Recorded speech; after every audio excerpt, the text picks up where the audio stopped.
What if the lobby you just got destroyed in wasn't bad luck? It was a setup to make you spend money. Ever since MW19, I've seen the adaptation of Sbmm in video games very heavily. And it goes back to my previous video about manipulation to increase spending. Now, the idea of Sbmm isn't so bad. Why wouldn't you want players to be protected that are below average or may not have the capacity to improve as quickly as everyone else? Or they have a severe disability. Sbmm isn't inherently a bad thing.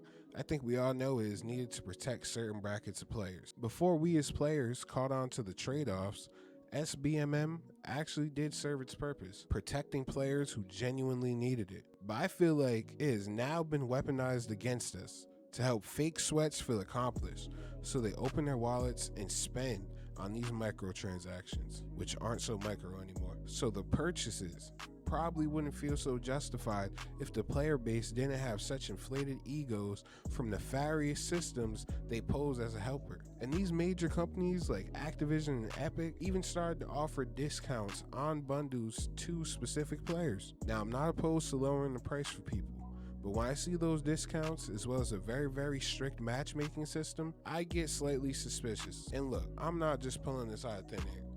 Activision actually has a real public patent for this. It's called a system and method for driving microtransactions in multiplayer video. And in it, it describes something called a microtransaction engine.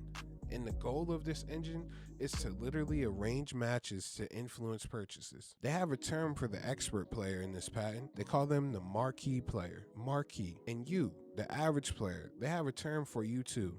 They call you the junior player. So the next time you load into a lobby where you're going against someone way better than you, I want you to remember that word, marquee, because that's literally the language they use to decide who you get matched with, to make you want to buy what they're using. So if the marquee player has a skin or a gun you don't have, the system can deliberately put you in their lobby so you see it, want it, and buy it. Now, to be fair, this is a patent, not confirmed proof. It's actively running in any Black Ops game right now. Companies patent stuff all the time that never sees the light of day. But the fact that this exists, that they thought this through enough to file it legally, that tells you everything about the mindset behind these systems.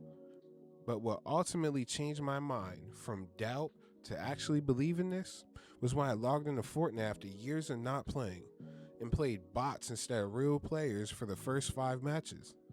So it made me think, if I wasn't good enough to tell, would I even notice these are bots? And how would that impact my view of the game? And what would I be willing to spend in it? Because if I like a game, I would support the game.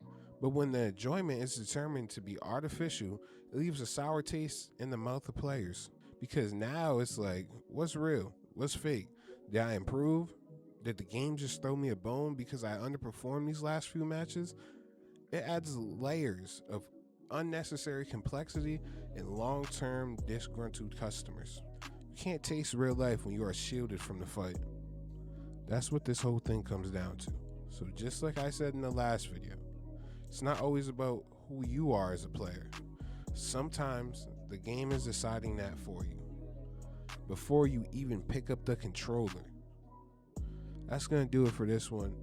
Let me know in the comments, have you ever caught a game throwing you bots or an easy lobby right after a rough stretch?